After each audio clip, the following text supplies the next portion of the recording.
મુખ્યમંત્રી ભૂપેન્દ્ર પટેલ આજે થોરડો કચ્છ ખાતે દેશની રક્ષા કરતા જવાનો સાથે દિવાળી પર્વની ઉજવણી કરશે। ગાંધીનગર ખાતે યોજાયેલી પત્રકાર પરિષદમાં ગૃહ રાજ્યમંત્રી હર્ષ સંઘવીએ આ અંગે જાણકારી આપી હતી।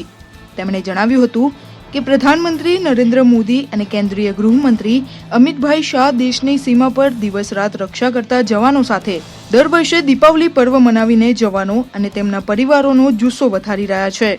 ત્યારે આ પરંપરાને આગળ વધારતા મુખ્યમંત્રી ભૂપેન્દ્ર પટેલ પણ ગુજરાતના બોર્ડર જિલ્લા એવા કચ્છમાં ફરજ બજાવતા જવાનોને બિરદાવવા તેમની સાથે દિવાળી પર્વની ઉજવણી કરશે। સાથે તેમણે જણાવ્યું હતું કે સાંજે 4 થી 6 કલાક દરમિયાન ભારતના ત્રિરંગા થીમ ઉપર દેશની સરહદો અને આંતરિક સુરક્ષા કરનાર બીએસએફ, આર્મી, નેવી, ભારતીય તટરક્ષક દળ, એનસીસી અને ગુજરાત પોલીસના જવાનો વિવિધ બેન્ડ સાથે સાંસ્કૃતિક કાર્યક્રમો રજૂ કરશે, જેમાં સ્થાનિક નાગરિકો પણ સહભાગી થશે। વધુમાં તેમણે જણાવ્યું હતું કે પોલીસ પરિવારના જવાનોના પ્રશ્નોના હકારાત્મક ઉકેલ માટે રાજ્ય કક્ષાની કમિટીની રચના પણ કરવામાં આવી છે।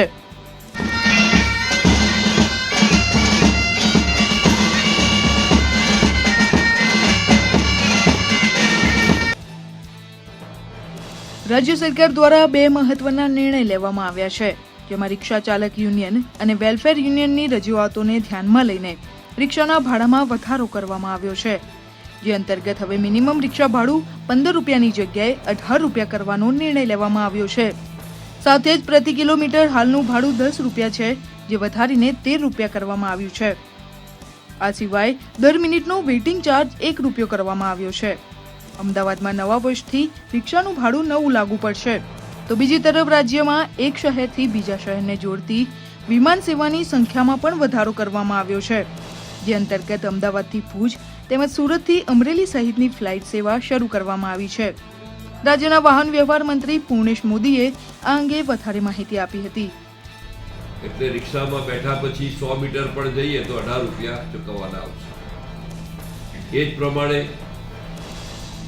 મિનિમમ ભાડા ઉપરાંત વધારાનું ભાડું કે જે દર 1 કિલોમીટરે 10 રૂપિયા હતું, એમાં એમની માંગણી વધારો 15 રૂપિયા સુધીની હતી, એમાં પણ અમે 3 રૂપિયાનો વધારો કરીને 10ની જગ્યાએ 13 રૂપિયા કરવામાં આવ્યા છે। તો આ રિક્ષા ચાલકોની જે માંગણી હતી એ માંગણી નવા વર્ષથી નવું ભાડું, નવા વર્ષથી નવો રેટ, નવા વર્ષથી નવો દર, એટલે કે 5 નવેમ્બર બેસતા વર્ષથી આ લાગુ થશે।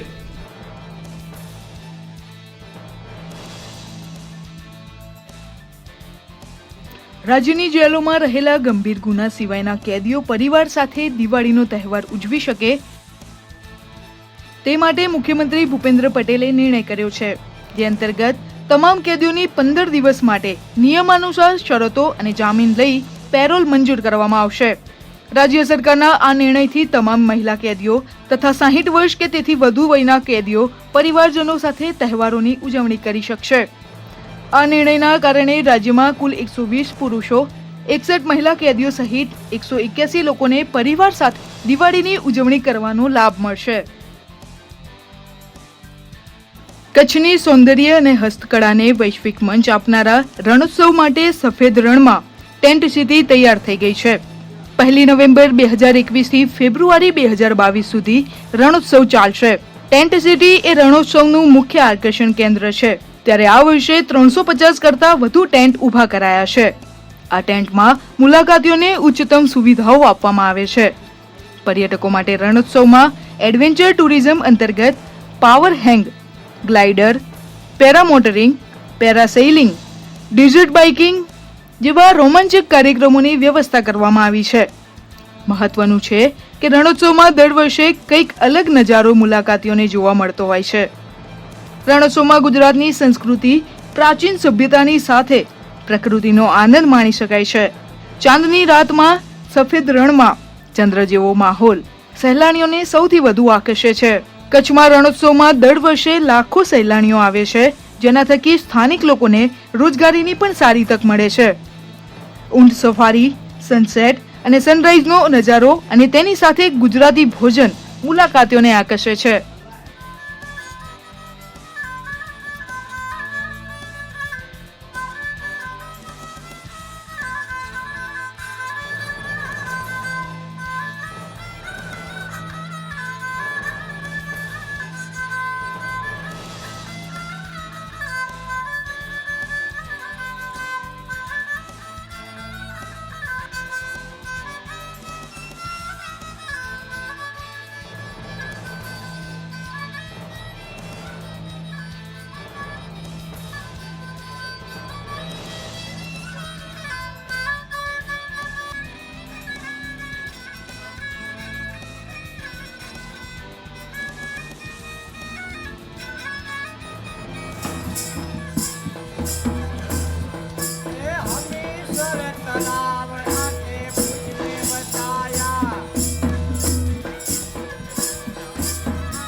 बार थीम जैसे लास्ट ईयर की थीम हम सबको पता है कि रण की कहानियाँ हुआ करती थी। इस बार हम लोगों ने इस थीम को रण के रंग दिया है, हैशटैग रण के रंग। तो कहानियों के भी एक अपने रंग होते हैं और इस रण के भी अपने एक रंग हैं, कच्छ के अपने एक रंग हैं। तो उसको हम लोगों ने कहीं ना कहीं एक शोकेस करने की कोशिश करी है। Kutch is actually a very nice place. I've never seen a white desert in south of India. Uh, it's salty as well as the sand is also there, the desert kind of sand, and I can see shrubs also. Greenery is there, but also it's more of white. And camels, I could see camels here and there, buffaloes, cows here and there, and the food is very awesome. Bangalore से हैं तो कच्छ कैसे पूरा गुजरात देखने आए तो पहले तो कच्छ ही स्टार्ट किया हमने। तो कच्छ नहीं देखे तो कुछ नहीं देखे वो तो सही है बात है।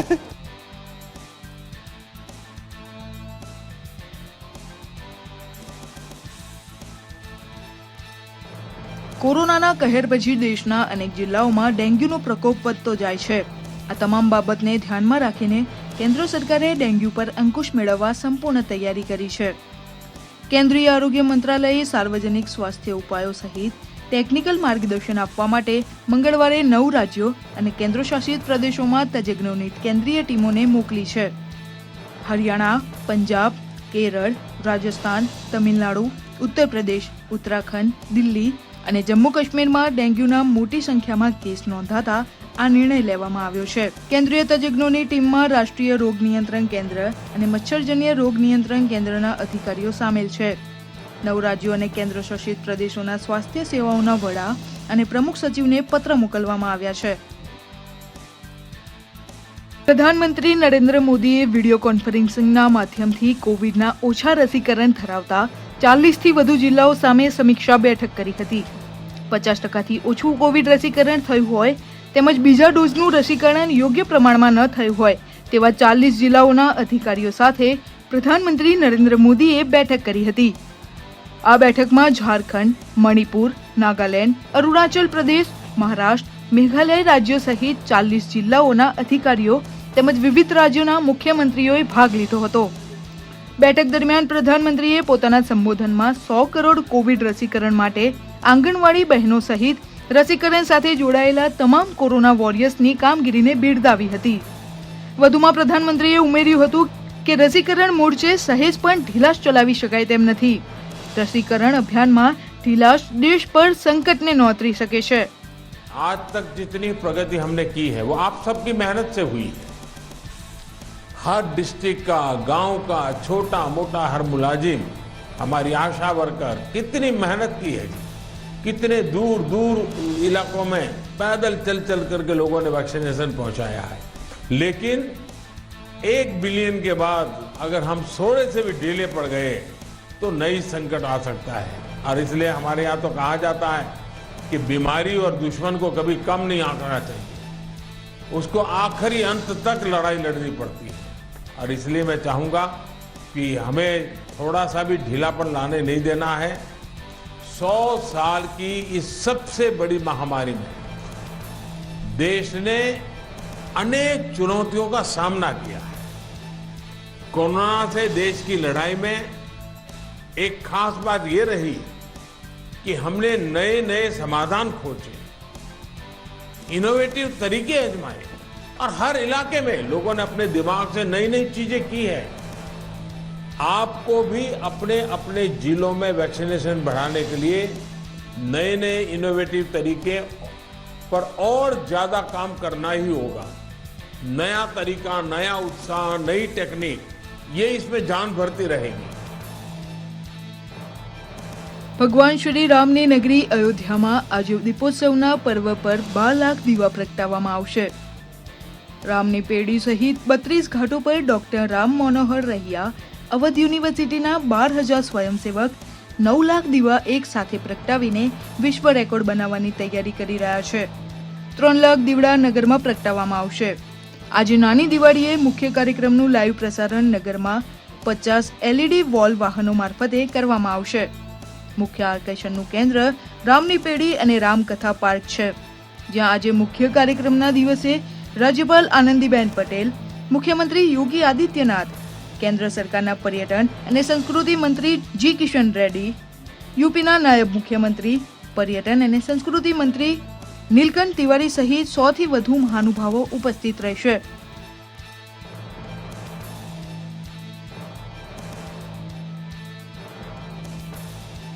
પ્રધાનમંત્રી નરેન્દ્ર મોદીએ બ્રિટનના જાસ્કોમાં સંયુક્ત રાષ્ટ્ર જળવાયુ પરિવર્તનના 26મા શિખર સંમેલન COP26માં અલગ સંવેદનશીલ ટાપુ દેશો માટે IRIS નામની પહેલનો શુભારંભ કર્યો હતો, જેનો હેતુ વિકાસશીલ નાના ટાપુ દેશોમાં વ્યાપક અને ઇન્ફ્રાસ્ટ્રક્ચરની રચના માટે વ્યવસ્થિત દૃષ્ટિકોણના માધ્યમથી સતત વિકાસ કરવાનો છે. ભારતીય અંતરિક્ષ અનુસંધાન સંગઠન આવા નાના ટાપુ દેશો માટે વિશેષ આંકડાઓ એક જ જગ્યાએ ઉપલબ્ધ કરાવશે. ભારતની સ્પેસ એજન્સી ઇસરો સીડ્સ માટે એક સ્પેશિયલ ડેટા વિન્ડોનું નિર્માણ કરશે, જેનાથી સીડ્સને સેટેલાઇટના માધ્યમથી સાયક્લોન, કોરલ રીફ મોનિટરિંગ અંગે નિયત સમયે જાણકારી મળતી રહે. આ કો ક્રિએશન અને કો બેનિફિટનું એક ઉત્તમ ઉદાહરણ છે. IRISના શુભારંભ માટે ઓસ્ટ્રેલિયા અને બ્રિટનના સંયુક્ત આયોજનમાં 100 થી વધુ પ્રતિનિધિ સામેલ થયા હતા. ફિજી, જમૈકા અને મોરિશિયસ સહિત વિકાસશીલ નાના દ્વીપ દેશોના નેતાઓ પણ આ કાર્યક્રમમાં જોડાયા હતા. आयरिस के साकार करने में CDRI और सीड्स दोनों ने मिलकर काम किया है. यह को क्रिएशन और को बेनिफिट्स का अच्छा उदाहरण है. इसलिए मैं आज आयरिस के लॉन्च को बहुत अहम मानता हूं. आयरिस के माध्यम से सीड्स को टेक्नोलॉजी, फाइनेंस, जरूरी जानकारी तेजी से मोबिलाइज करने में आसानी होगी. स्मॉल आइलैंड स्टेट्स के क्वालिटी इंफ्रास्ट्रक्चर को प्रोत्साहन मिलने से वहां जीवन और आजीविका दोनों को लाभ मिलेगा. मैं आपको विश्वास दिलाता हूं कि भारत इस नई पूरी योजना को पूरा सहयोग देगा और इसकी सफलता के लिए CDRI अन्य पार्टनर देशों और संयुक्त राष्ट्र के साथ मिलकर काम करेगा.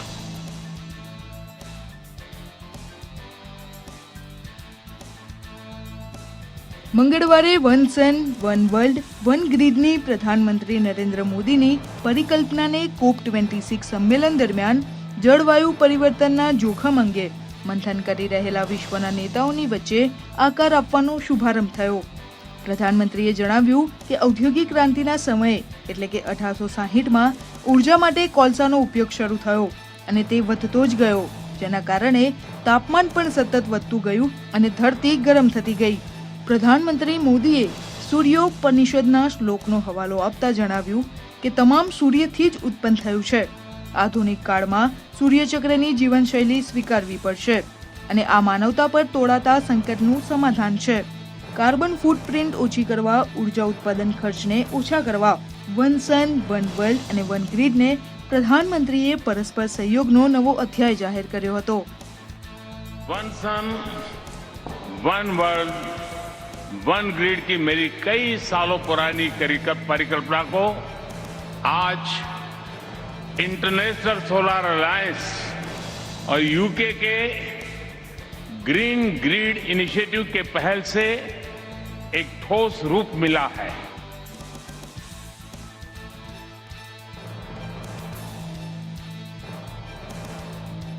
વિશ્વ બોક્સિંગ ચેમ્પિયનશિપમાં ભારતના આકાશ કુમારે સેમીફાઇનલમાં પ્રવેશ મેળવ્યો છે. ગઈકાલે સર્બિયાના બેલગ્રાડ ખાતે થયેલા ક્વાર્ટર ફાઇનલ મુકાબલામાં 54 કિલોગ્રામ વર્ગમાં આકાશે મોટો ઉલટફેર કરતા વેનેઝુએલાના ઓએલ ફિનોલ રિવાસને 5-0 થી હરાવીને સેમીફાઇનલમાં પ્રવેશ મેળવ્યો છે. આ સાથે તેણે ભારતનો પ્રથમ મેડલ સુનિશ્ચિત કર્યો છે.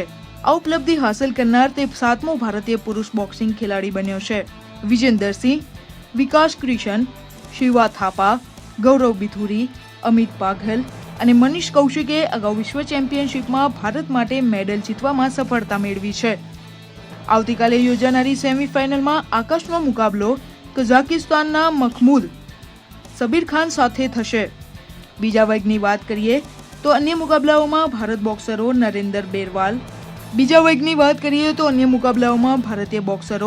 નરેન્દ્ર બેરવાલ, 5 વખતના એશિયન મેડાલિસ્ટ શિવા થાપા, નિશાંત દેવ અને સંજીત કુમારનો પરાજય થયો હતો.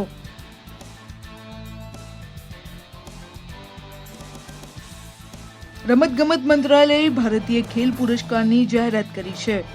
એથ્લીટ ખેલાડી નીરજ ચોપડા સહિત કુલ 12 ખેલાડીઓને મેજર ધ્યાનચંદ ખેલ રત્ન પુરસ્કાર આપવામાં આવશે.